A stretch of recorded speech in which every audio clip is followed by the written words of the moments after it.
안필드 경기장은 마치 한 거대 클럽의 운명이 새롭게 쓰일 것 같은 긴장감으로 가득한 밤의 공기에 잠겨 있었다. 전광판의 시계는 한 초 한 초 무겁게 흘러가고 있었다. 그라운드 위에서는 토트넘 선수들이 마치 침몰하는 배에서 탈출하려는 사람들처럼 필사적으로 뛰고 있었다. 그리고 관중석에서는 몇 년 전까지만 해도 농담처럼 들렸던 질문이 조용히 퍼지기 시작했다. 토트넘이 정말 강등될 수도 있는 걸까? 불과 몇 시즌 전까지만 해도 토트넘은 프리미어리그 빅6의 상징 같은 팀이었다. 유럽 최고 수준의 최신식 경기장을 보유했고 막대한 수익과 유럽 전역을 놀라게 했던 스타 선수들을 가진 팀이었다. 하지만 축구는 어제의 영광이 내일을 보장하지 않는다는 사실을 잔인하게 보여주는 스포츠다. 30라운드가 끝난 현재 토트넘의 순위는 16위다. 우승을 꿈꾸던 클럽에게는 믿기 어려울 만큼 냉혹하고 굴욕적인 숫자다. 하지만 사람들을 소름 돋게 하는 것은 단순한 순위만이 아니다. 더 무서운 것은 강등권과의 아슬아슬한 거리다. 한 번의 미끄러짐, 또 한 번의 패배, 단 한 라운드의 잔혹한 결과. 그러면 모든 것이 거대한 파도 앞에 모래성처럼 무너질 수도 있다. 이런 혼란 속에서 구단 내부에서 나온 발언 하나가 회의실을 뒤흔드는 폭탄처럼 터졌다. 그 비판의 화살은 수년간 토트넘을 이끌어온 한 인물을 향하고 있었다. 더 이상 팬들의 불만 섞인 목소리만이 아니었다. 단순한 SNS 댓글 수준도 아니었다. 이번에는 토트넘 내부 인사들이 직접 충격적인 사실을 인정했다. 이 클럽은 수년 동안 잘못된 방식으로 운영되어 왔다는 것이다. 내부 보고서는 수많은 문제점을 지적했다. 토트넘은 명확한 축구 전략이 부족했다. 구단 운영 구조에는 전문적인 축구 인력이 부족했다. 특히 지나치게 보수적인 연봉 구조가 이적 시장 경쟁력 약화로 이어졌다는 지적이 나왔다. 그러나 팬들을 가장 충격에 빠뜨린 것은 또 다른 부분이었다. 여러 소식통에 따르면 토트넘은 연봉 지출을 지나치게 절약하려 했다고 한다. 심지어 아시아 최고의 스타 손흥민이 팀에 있던 시절에도 그랬다는 것이다. 손흥민은 한때 토트넘의 영혼 같은 존재였다. 그는 골뿐 아니라 구단의 글로벌 이미지와 명성을 함께 떠받친 선수였다. 수백만 아시아 팬들이 밤을 새워 토트넘 경기를 보게 만든 선수였다. 하지만 그런 스타를 보유하고도 토트넘은 여전히 지나치게 보수적인 연봉 정책이라는 비판을 받았다. 이제 손흥민이 팀을 떠난 지금 많은 사람들이 과거를 돌아보고 있다. 토트넘은 지나친 절약 때문에 가장 큰 기회를 놓친 것일까? 회의실 안의 논쟁이 가라앉기도 전에 토트넘은 또 다른 시험대에 올랐다. 상대는 리버풀이었다. 장소는 수많은 강팀들이 무너졌던 요새 안필드였다. 역사 역시 토트넘의 편이 아니었다. 수년 동안 이곳에서 좋은 결과를 얻은 적이 거의 없었다.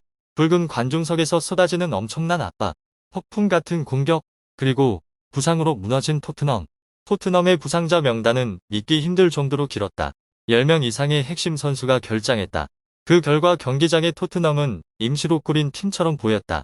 경기가 시작되자 익숙한 장면이 펼쳐졌다. 리버풀은 공격했고 토트넘은 수비했다. 홈팬들은 공격이 이어질 때마다 거대한 함성을 터뜨렸다. 그리고 결국 선제골이 터졌다. 안필드가 폭발했다. 토트넘은 또다시 패배 위기에 몰렸다. 하지만 축구는 때때로 아무도 예상하지 못한 이야기를 만든다. 후반 89분, 리버풀 페널티 박스 안에서 온전 상황이 발생했다. 순간적으로 기회가 열렸다. 그리고 한 번의 슈팅, 골망이 흔들렸다. 득점의 주인공은 히샬리송이었다. 그 순간 토트넘은 죽음에서 되살아난 듯했다. 선수들은 서로에게 달려가 포옹했다. 그 일점은 기적과도 같았다. 이제 영국 전체가 숨죽이며 묻고 있다. 토트넘은 이번 시즌을 살아남을 수 있을까? 아니면 프리미어리그 역사상 가장 충격적인 붕괴를 보게 되는 것일까? 안필드에서 히샬리송의 후반 89분 극적인 동점골로 토트넘이 패배 직전에서 간신히 살아난 순간 이후 구단 내부 회의실에서는 또 하나의 거대한 파장이 일어나고 있었다. 그라운드에서는 토트넘이 승점 하나하나를 위해 생존 싸움을 벌이고 있지만 그 이면에서는 훨씬 더 큰 질문들이 제기되고 있었다. 최근 공개된 내부 보고서는 수년간 토트넘 운영 방식의 문제점을 정면으로 지적하며 영국 언론을 크게 흔들어 놓았다. 그리고 그 비판의 중심에는 다름 아닌 구단 회장 다니엘 레비가 있었다. 그는 20년 넘게 토트넘을 이끌어 왔으며 한때 영국 축구 최고의 재정 전문가로 평가받았던 인물이다. 그러나 이번에는 그런 찬사가 완전히 사라졌다. 대신 구단 전체 시스템에 문제가 있다는 긴 비판 목록이 등장했다. 내부 소식통에 따르면 토트넘은 오랜 기간 동안 스포츠적 성공에 대한 집중력을 잃어버렸다고 한다. 때로는 재정과 사업적인 판단이 축구적인 야망보다 더 우선시되었다는 지적이다. 구단 운영 구조에는 진짜 축구 전문가가 부족했다는 평가도 나왔다. 그 결과 중요한 결정들이 느리거나 전략적 시야가 부족했다는 분석이다. 이적 시장에서도 이러한 약점은 분명하게 드러났다. 토트넘의 연봉 구조가 지나치게 보수적이라는 평가 때문이다. 이 때문에 스타 선수 영입 경쟁에서 계속 밀렸다는 분석이다. 프리미어리그의 다른 강팀들이 최고 수준의 선수를 영입하기 위해 연봉 한도를 과감히 올리는 동안 토트넘은 지나칠 정도로 신중한 연봉 정책으로 유명했다. 보고서는 최근 몇 시즌 동안 토트넘 스쿼드의 경험 많은 리더가 심각하게 부족했다고도 지적했다. 위기의 순간 팀을 이끌어줄 선수들이 부족했다는 것이다. 여기에 비효율적인 선수 판매와 큰 이적 지출이 겹치며 재정 압박도 커졌다. 그 결과 토트넘은 점점 위험한 악순환에 빠지게 되었다. 스쿼드는 경쟁력을 잃어갔고 재정적으로도 빠른 변화를 만들기 어려운 상황이 되었다. 하지만 팬들을 가장 놀라게 한 사실이 하나 있다. 토트넘의 연봉 절약 정책이 과거 여러 번의 황금 기회를 날려버렸을 수 있다는 주장이다. 심지어 손흥민의 전성기 시절에도 유럽에서 가장 위협적인 공격수 중 한 명을 보유하고 있었음에도 구단은 그를 중심으로 충분히 강한 팀을 만들지 못했다는 평가가 나온다.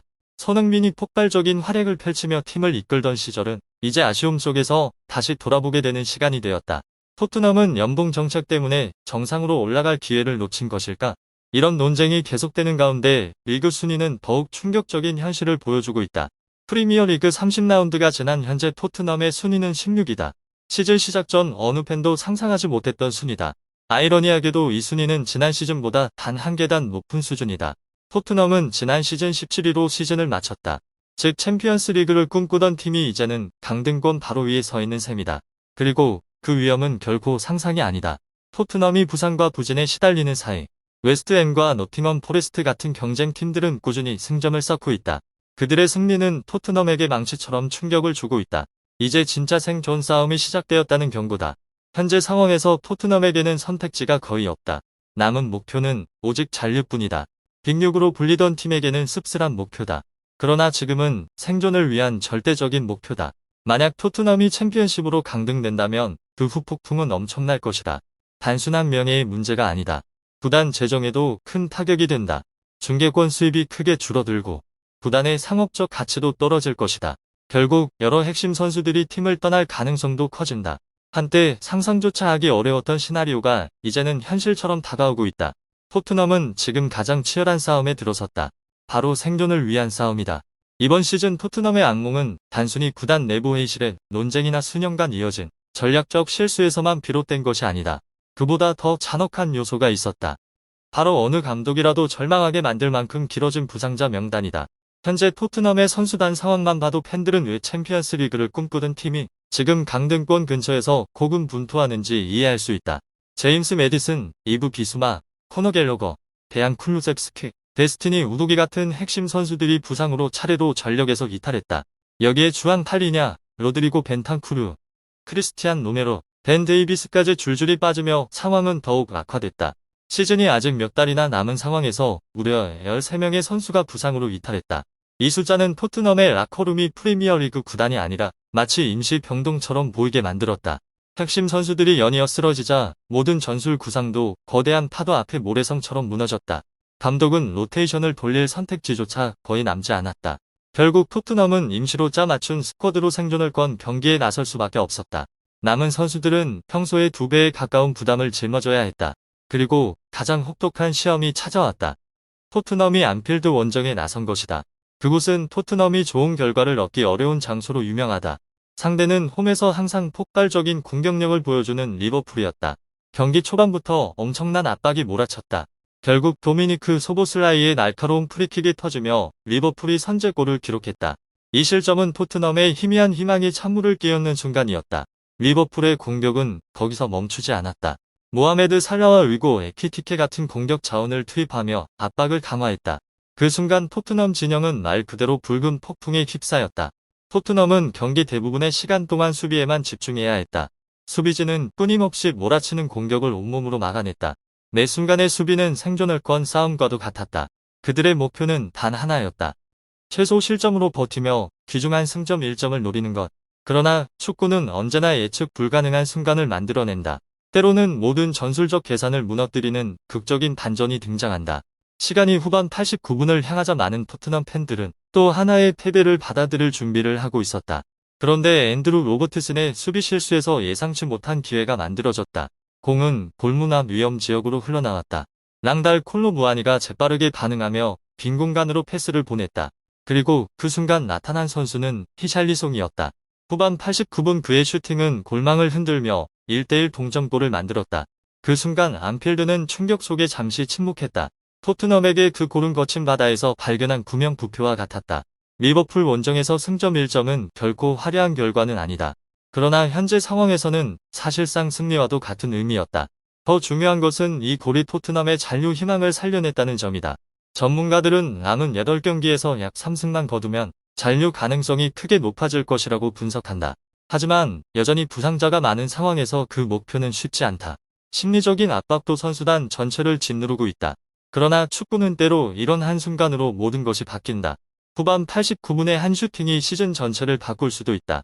심지어 한 구단의 운명을 뒤바꿀 수도 있다. 지금 토트넘에게 남아있는 것은 단 하나다. 바로 희망이다. 비록 희미하지만 그 희망은 토트넘의 생존 싸움이 아직 끝나지 않았음을 의미한다.